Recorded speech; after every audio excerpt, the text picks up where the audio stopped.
In 1834, the British government tried to destroy its old money. It accidentally burned down Parliament. Because for 600 years, this was money. A stick, split down the middle. They had 2 centuries of them to get rid of. So they burned them in a furnace, directly under the House of Lords. By morning, the heart of the British Empire was ash. But here's what nobody tells you. That stick did something no coin ever had. It turned a promise into something you could buy and sell. It invented the market for debt itself. And that invention is the reason Americans now owe $1.25 trillion on their credit cards at 22% interest. The trap in your wallet is 600 years old, and it started with a stick. And if you're enjoying this, do me a favor and hit like and subscribe. So how did a wooden stick become the credit card in your pocket? It happens in 5 steps. First, the stick. How a notch in a piece of wood became money. Then, the king's trick. How England learned to spend money it didn't have yet. The market. How debt became something you could trade, like gold.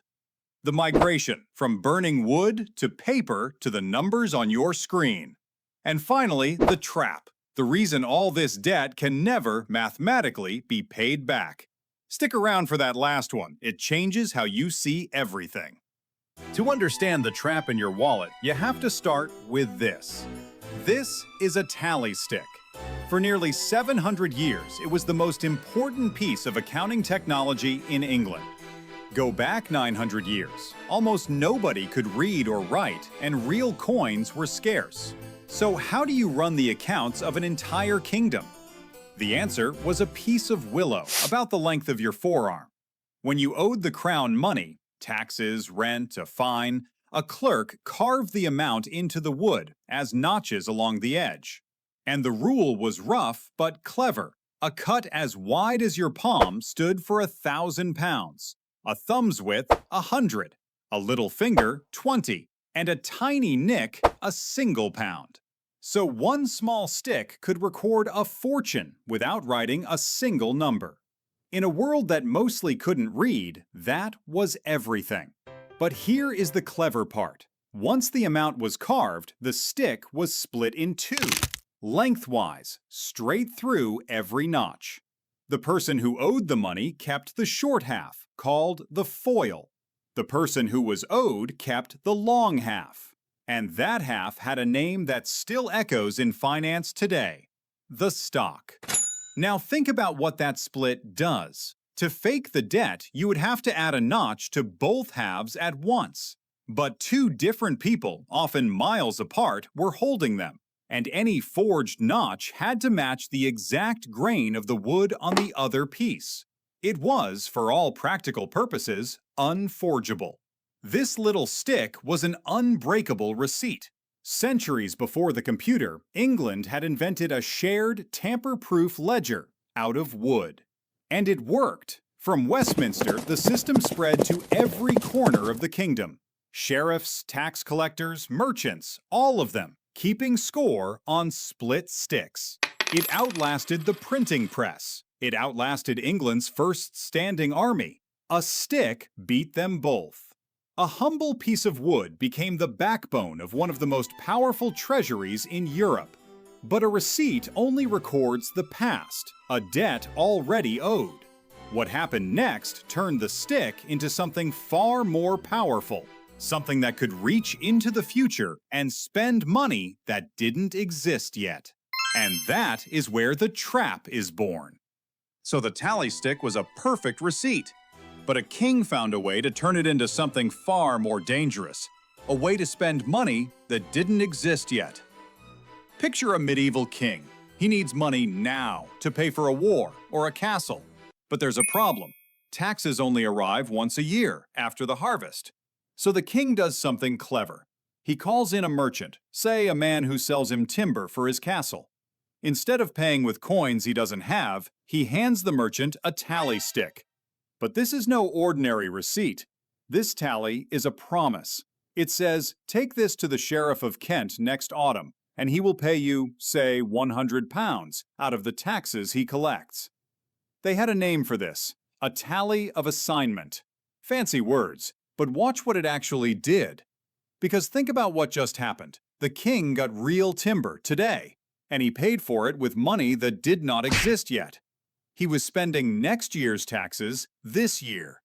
The merchant walked home with nothing but a stick of wood, but he was happy because that stick was as good as gold. It was a solid claim on real future tax money. And here's the thing, the king could do this again, and again, and again.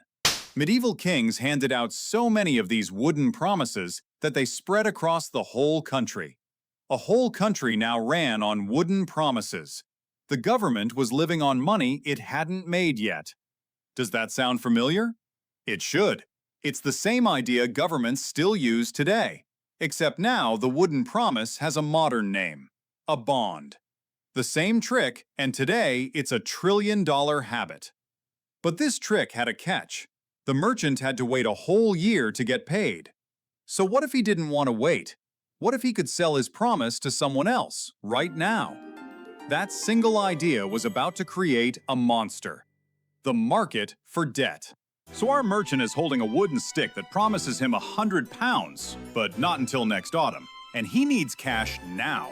So he does the obvious thing. He finds someone else, and he sells the promise. But here's the catch. Nobody pays a full 100 pounds today for a stick that only pays 100 pounds a year from now. So the buyer offers less. He says, "I'll give you 90 pounds today." The merchant takes it. He gets his cash. And the buyer? He just waits. Next autumn, he goes to the sheriff, the king's tax collector, and collects the full 100. He turned 90 pounds into 100. Look closely at that 10 pounds. The buyer earned it for doing nothing but waiting. That extra bit, the reward for waiting, has a name you already know. It's interest. And this changed everything. Because now the tally wasn't just a receipt, it was a thing you could buy and sell. The buyer could sell it again to someone else for 95. And that person could sell it again. One wooden stick could pass through a dozen hands before anyone ever cashed it in. The debt had become money. Money made of nothing but a promise. And soon there was a whole marketplace for these sticks. Traders who neither made nor grew anything. They just moved other people's debts and grew rich doing it. Now remember how the tally was split in two? The person who was owed the money kept the longer half, and that longer half had a name. It was called the stock. So when you sold your half of the debt, you were selling your stock. The people who held these debts became stockholders, and the place they traded them became a stock market. Those words are 600 years old, and the story goes, they were born from a stick. But something strange had happened along the way. That first promise, the king's promise to one merchant, was now being traded by people who had never met the king and never sold him a thing. The debt had floated free of the people who made it. And that gap you just saw, the reward for waiting, gets bigger the longer you wait. Put a number on it and you get the most important number in all of finance. Today, we just call it the interest rate. This whole system ran on notched sticks of willow for centuries, but paper, banknotes, and bonds could move faster and multiply further than any carved stick ever could. The age of the wooden pound was ending, and Britain was about to burn its old sticks in the most spectacular way imaginable. For 600 years, England ran its money on notched sticks. But by the 1800s, the world had banknotes and ledgers and banks. And a pile of old wooden sticks started to look like a joke. So by the 1820s, it was finished. Parliament had abolished the tally stick. Dead. And that left one small problem. 2 centuries of old tallies, hundreds of thousands of them, were still sitting in storage under the Houses of Parliament. What do you do with 2 centuries of firewood? Well, in October 1834, someone had an idea. Burn them. Quietly. In the furnaces beneath the House of Lords. There was just one catch. Those furnaces were built to burn coal, not to burn a mountain of bone-dry, 600-year-old wood. The workmen shoveled in stick after stick. The fire roared hotter and hotter than those old chimneys were ever built to take. The chimneys began to glow. And then, the Palace of Westminster caught fire. By morning, the seat of the British government, the very building where those tallies had been counted for centuries, was a smoking ruin. Stop and feel that for a second. The physical records of the national debt didn't just fade away. They burned down Parliament itself. But here's the twist that matters. The system did not die in that fire, because the promise, the debt, had already escaped the wood.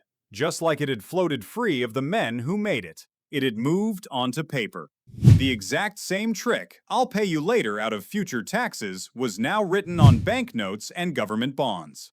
And a bond is just a fancy IOU from the government, a paper promise to pay you back later, with a little extra on top. The wooden tally had simply changed its clothes, and paper was only the beginning. A promise on paper moves faster than one carved in wood, and a promise made of pure data moves faster than anything at all.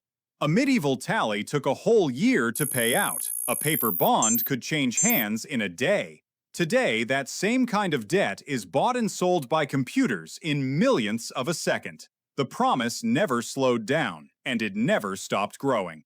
That little wooden stick had become a global machine moving trillions at the speed of light. But every machine has a limit, and this one hides a catch so simple and so strange that once you see it, you can't unsee it. Because if you add up every promise ever made, there was never enough money to pay them all back. Before I show you the twist this whole video has been building toward, take 1 second and subscribe. It genuinely helps. Okay, here it is. So here is the strangest part of the whole story. The catch this whole video has been building to. Ready? There is not enough money in the world to pay off the world's debt. And there never has been. Sounds impossible. Here's why it's true. Imagine the whole world has just 100 coins, and every single one of them was borrowed into existence. So the world owes back 100 coins. Simple. But nobody lends money for free. Remember the interest, the reward for waiting? Say it's 10%. So the world doesn't owe back 100. It owes back 110. And here's the problem you can see with your own eyes. At this one moment, the world only has 100 coins, but it owes 110. Where are the other 10 coins? Right now, they don't exist yet. The interest was promised, but the coins to pay it were never made. So how does anyone pay the interest? There's only one way. Someone has to borrow it, which creates even more debt, which owes even more interest. And that is the trap. The system can only keep working if the debt keeps growing, forever. The moment everyone tried to pay it all back, there simply wouldn't be enough money to do it. Now, economists argue about how much this matters, but nobody argues about the simple math. At any one moment, the promises are always bigger than the pile of coins. And here's the strange thing. The ancient world already knew about this trap, and they had a solution. Every so often, a king would simply cancel the debts, wipe the slate clean. They called it a jubilee, a fresh start for everyone. We don't do that anymore. Instead, we invented something that makes sure a debt is never forgotten. A number that remembers how you've handled money and follows you for years. We call it a credit score. And this is where a 600-year-old trick reaches right into your wallet. Right now, Americans owe over $1.2 trillion on their credit cards, at an interest rate of around 22%. And if you only ever pay the minimum, a single $1,000 balance can take around 15 years to clear, and cost you more than double what you borrowed. That is the revolving door. The same wooden promise, the same reward for waiting that a medieval king once carved into a stick. It never disappeared. It just moved into your pocket and sped up. But here's the good news. A trap only works when you can't see it. And now you can. You know where it came from. You know how it works. And that changes everything. From a notched stick in a king's hand to the number on your screen. 600 years. The same promise. Now you know the trick. If this changed the way you see the money in your pocket, do me a favor, hit like and subscribe so you don't miss the next one.